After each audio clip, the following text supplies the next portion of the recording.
Hi hello నమస్తే, నేను మీ journalist Sai. గత వారం రోజుల నుంచి మనం సోషల్ మీడియాలో మొత్తం అన్ని చోట్ల చూస్తున్న వార్త ఏంటంటే జనసేన ఎమ్మెల్యే అరవ శ్రీధర్ విషయం గురించి పెద్ద ఎత్తున వార్తలు వినపడుతూ ఉన్నాయి. ఒక మహిళను మోసం చేశాడు. ఆయన ఒక న్యూడ్ వీడియో కూడా బయటకు వచ్చింది. సో ఆ వీడియో గురించి పెద్ద ఎత్తున చర్చ నడుస్తూ ఉంది. సో ఇక్కడ కీలకంగా ఈ చర్చ అంతా నడుస్తున్నప్పుడు దీనికి సంబంధించిన అప్డేట్ ఏంటి, లేకపోతే దీని గురించి మీరు ఏం చెప్తారని పవన్ కళ్యాణ్ అడిగితే ఆయన అక్కడి నుంచి వెళ్ళిపోయారు. నిన్న ఢిల్లీలో ఆయన ఒక ప్రెస్ మీట్ ఒక మీడియాతో మాట్లాడుతూ అంటే మహారాష్ట్ర డిప్యూటీ సీఎం చనిపోయారు కదా, సో ఆ సందర్భంగా మాట్లాడుతున్న పవన్ కళ్యాణ్ని ఈ క్వశ్చన్ వచ్చిన వెంటనే అక్కడి నుంచి ఆయన వేగంగా జారుకున్నారు. ఇది ఒక పాయింట్. సెకండ్ పాయింట్ ఏంటంటే, ఇంత జరుగుతుంది, జనసేన పైన రాష్ట్ర వ్యాప్తంగా ఒక వ్యతిరేకత మొదలవుతుంది, జనసేన పైన కావచ్చు, పవన్ కళ్యాణ్ పైన కావచ్చు, జనసేన పార్టీ నాయకుల పైన కావచ్చు, భారీ ఎత్తున అనేక ఆరోపణలు వస్తూ ఉన్నాయి. ఒకదాని తర్వాత ఒకటి రకరకాల ఆరోపణలు వస్తూ ఉన్నాయి.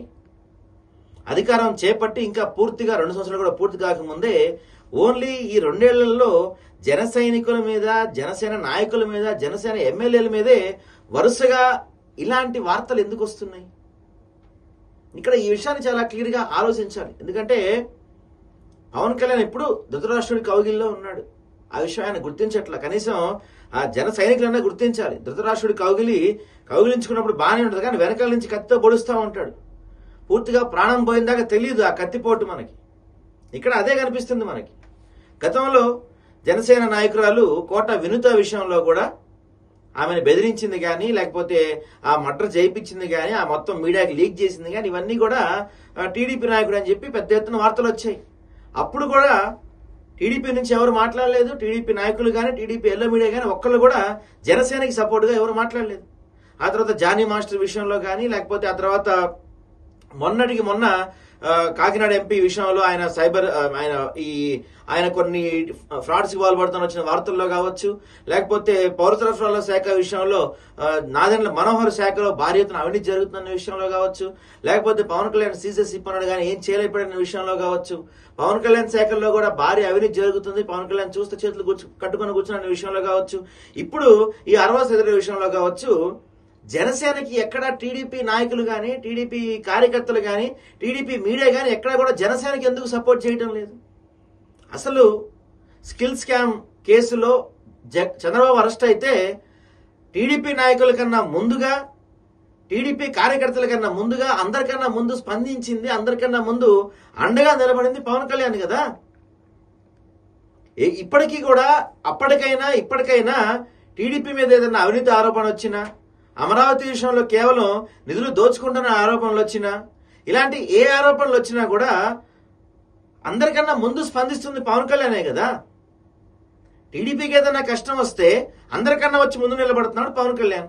మరి జనసేనకి ఏదైనా కష్టం వస్తే టీడీపీ నాయకులు ఎవరు ఎందుకు వచ్చి ముందు నిలబడతలేరు? ఏ అంశాన్ని కూడా ఎందుకు ఖండించట్లేదు? ఎందుకు వాళ్ళ సపోర్ట్ ఇవ్వట్లేదు? పైపెచ్చు ప్రతి అంశంలో కూడా మీరు క్లియర్గా అబ్జర్వ్ చేస్తే ప్రతి అంశంలో, ప్రతి విషయంలో కూడా వెనకాల టీడీపీ అస్సలు కనపడతా ఉంది మనకి. ఇప్పుడు ఆంధ్ర రాష్ట్రంలో బలమైన సోషల్ మీడియా కావచ్చు, బలమైన మెయిన్ స్ట్రీమ్ మీడియా కావచ్చు, ఇదంతా కలిగి ఉంది ఎవరికి? టీడీపీకే. మరి వ్యవహారాలన్నీ భయంకరంగా ట్రోల్ చేస్తుంది ఎవరు? భయంకరంగా సర్క్యులేట్ చేస్తుంది ఎవరు? టీడీపీ మీడియా కాదా? టీడీపీ సోషల్ మీడియా కాదా? పవన్ కళ్యాణ్ అత్తారింటికి దారేది సినిమాలో డైలాగ్ చెప్తాడండి, కనపడని శక్తులతో ఒక పోరాటం చేస్తున్నాను, కనపడని శక్తులతో, కనపడని వ్యక్తులతో పోరాటం చేస్తున్నాను అని చెప్పి ఒక డైలాగ్ ఉంటుంది. బహుశా ఇప్పుడు అది నిజం అనిపిస్తుంది మనకి. మీ కష్టం వస్తే అందరికన్నా వచ్చి ముందు పవన్ కళ్యాణ్ నిలబడుతున్నాడు. మరి జన సైనికులకు కష్టం వస్తే అసలు మీరు నిలబడకపోగా అసలు ఆ కష్టాన్ని మీరే సృష్టిస్తున్నట్టుగా కనిపిస్తుందని సగటు జన సైనికులు మాట్లాడుకుంటున్నారు. ఏ అంశంలో కానీ స్వయంగా చిరంజీవిని, పవన్ కళ్యాణ్ అన్నయ్య చిరంజీవిని అసెంబ్లీ సాక్షిగా బాలకృష్ణ నానా మాటలు అన్నప్పుడు కూడా అటు టీడీపీ మీడియా నుంచి స్పందన లేదు, ఇటు పవన్ కళ్యాణ్ నుంచి స్పందన లేదు. నాగబాబు విషయంలో ట్రోలింగ్స్ చేసిన, చిరంజీవి ఫ్యామిలీలో ట్రోలింగ్స్ చేసిన, రీసెంట్గా వచ్చిన మనశంకర వరప్రసాద్ గారి సినిమా మీద విపరీతమైన నెగిటివిటీ వచ్చిన, భయంకరంగా మాట్లాడినా, అఖండ 2కి ఆ సినిమా కంపారిజన్ చేసి విపరీతమైన ట్రోల్స్ చేసిన పవన్ కళ్యాణ్ మాట్లాడలేదు, టీడీపీ మాట్లాడలేదు, చిరంజీవిని అట్లా అనొద్దు, చిరంజీవి సినిమా పైన అట్లా ట్రోల్స్ చేయొద్దు అనే విషయం పైన ఎక్కడ నుంచి కూడా టీడీపీ లోపల ఇంటర్నల్ ఇక్కడ వాళ్ళకి ఆర్డర్స్ రాలేదు. అత్యంత భయంకరమైన విషయం ఏంటంటే మనశంకర్ వరప్రసాద్ సినిమా మీద ఒక కమ్యూనిటీ వాళ్ళు పర్టికులర్ గా విషయం చిమ్ముతుంటే వైఎస్ఆర్సీపీ నాయకులు కావచ్చు, ఎవరైనా సరే చిరంజీవి అభిమానులు వీళ్ళంతా నిలబడ్డారు. జన సైనికులు ఎలా నిలబడతారు, వాళ్ళకి అండగా వైసీపీ వాళ్ళు నిలబడ్డారు, కానీ టీడీపీ వాళ్ళు నిలబడలా. విపరీతమైన నెగిటివిటీ ప్రచారం చేశారు. సినిమా సూపర్ డూపర్ హిట్ అయినప్పటికీ కూడా టీడీపీ మీడియా వాళ్ళు, ఎల్లో మీడియా వాళ్ళు, ఆ సోషల్ మీడియా వాళ్ళు విపరీతమైన ట్రోలింగ్ చేశారు చిరంజీవి మీద. అసెంబ్లీ సాక్షిగా బాలకృష్ణ చిరంజీవిని వాడు వీడని మాట్లాడినప్పటికీ కూడా అటు టీడీపీ పెద్దలు కానీ ఇటు జనసేన పెద్దలు కానీ ఎవరు మాట్లాడలేదు. ఇదే విషయం పైన ఒకవేళ టీడీపీ నాయకులను ఎవరైనా జనసైనికులు మాట్లాడితే, టీడీపీ నాయకులను ఎవరైనా జనసైనికులు తిడితే వెంటనే వాళ్ళకి షోకాస్ నోటీస్ ఇస్తున్నారు మన పవన్ కళ్యాణ్. మరి జనసైనికులను తిట్టినా, జనసైనికులు క్యాట్ అసోసియేషన్ చేస్తున్నా, జనసైనికుల్ని వాడుకుంటున్నా, జనసైనికులను ఇష్టం వచ్చినట్టు తిడుతున్నా టీడీపీ అధినాయకత్వం నుంచి కానీ టీడీపీ నుంచి కానీ ఎటువంటి స్పందన ఎందుకు ఉండట్లేదు? పొత్తు ధర్మం అంటే ఏంటి? నేను నీకు సహాయం చేస్తే నువ్వు నాకు సహాయం చేయాలి కదా. సహాయం నేనే చేస్తా, కానీ నువ్వు మాత్రం వెనకాల నుంచి నన్ను పొడుస్తా ఉండంటే ఎలా కుదురుతుంది ఇది? ఈ విషయాన్ని ఎందుకు మరి పవన్ కళ్యాణ్ అర్థం చేసుకోవట్లేదు? పవన్ కళ్యాణ్ గుడ్డిగా నమ్ముతున్న జనసైనికులు ఎందుకు అర్థం చేసుకోవట్లేదు? కాపు నాయకులు ఎందుకు అర్థం చేసుకోవడం నాకైతే అర్థం కావట్లేదు.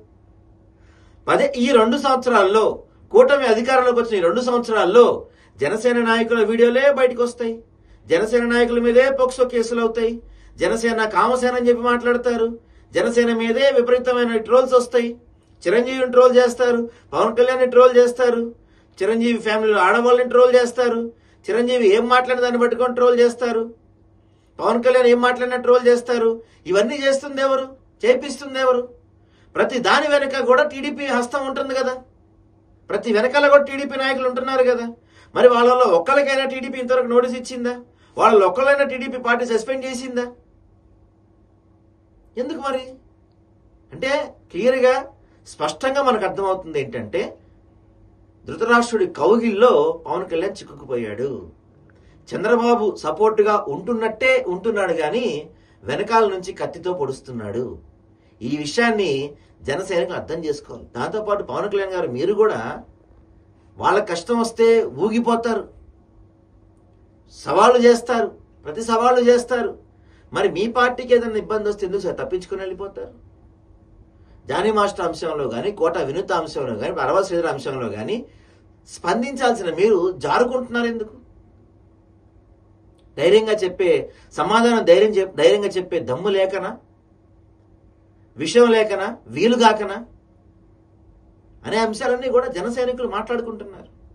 ఇప్పటికైనా మీరు అర్థం చేసుకొని మీరు ప్రశ్నించతత్వం బయట పెట్టుకోకపోతే ఇప్పటికీ ధృతరాష్ట్రుడి కౌగిల్లో మీరు ఇప్పటికీ ఉంటే మీరు చనిపోయిన విషయం కూడా మీకు తెలియదు.